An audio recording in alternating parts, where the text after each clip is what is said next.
Did you know there was a time in Nigeria when the birth of twins was not a celebration, but a death sentence?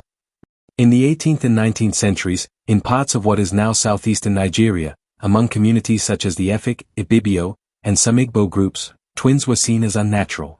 The belief varied, but the fear was consistent. Twins were thought to be a bad omen. One child was believed to be human, the other a spirit. Their existence was said to bring misfortune, disease, famine, death. In a world without modern science, mystery often became fear, and fear became tradition. In these communities, the response was harsh and ritualized. Twins were killed shortly after birth or abandoned in what was known as the evil forest. Mothers too could be punished, banished, shamed, or forced into isolation. The story was not the same across the country. Cut to southwestern Nigeria. In Yoruba land, twins, Ibeji, were honored and celebrated. Special carvings, rituals, and names reflected their spiritual importance. While some feared twins as a curse, others embraced them as a blessing. Nigeria, even then, was never one story, but many. Fade to Calabar, late 1800s. A Scottish missionary arrives, not in grandeur, but in simplicity. Mary Slessor.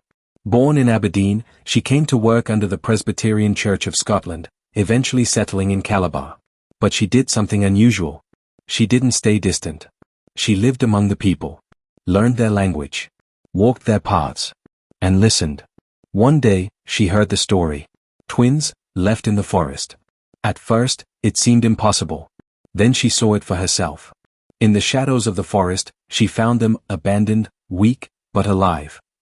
Mary picked them up, not as symbols, but as children. She took them home. And that act, simple, human, challenged an entire system of belief. The reaction was immediate. Villagers were afraid. Some were angry. They believed Mary had invited disaster. "You will bring a curse upon us," they warned. But nothing happened. No famine. No plague.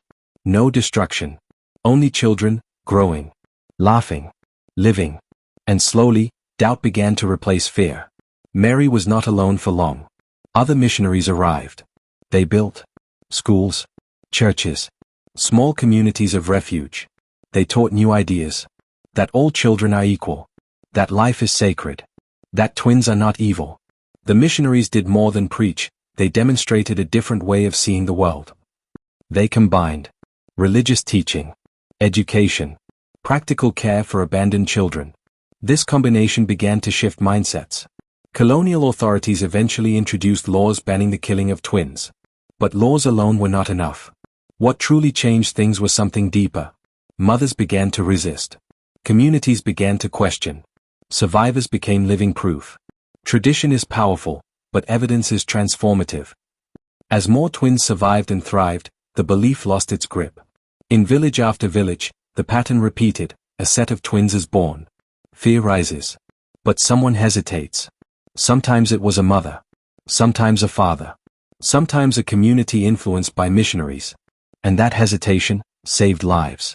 By the early 20th century, the killing of twins had significantly declined. In many areas, it stopped entirely. Mary Slessor continued her work until her death in 1915, earning deep respect among the people she lived with. She did not end the practice alone, but she became its most visible challenger and a symbol of change. Today, Nigeria tells a very different story. Twins are widely accepted and often celebrated. In places like Igboora, known as the twin capital of the world, multiple births are a source of pride. The forests once associated with death are now just forests. And the cries that once signaled fear, now bring joy. But this time, children run through it. Laughing. Alive. What was once feared, is now embraced. What was once hidden, is now remembered. And what was once accepted, was changed, because someone chose to question it. History is not just about the past, it's a mirror. There are still beliefs today, around the world, that harm the vulnerable. So the question is, what do we accept without thinking? What injustice hides behind tradition? And when we see it, will we stay silent? Learn. Question. Speak. Act. Because every life saved begins with one person who refuses to look away. If this story moved you, like this video, share it so others can learn, and subscribe for more powerful untold stories. Because history changes when someone decides it must.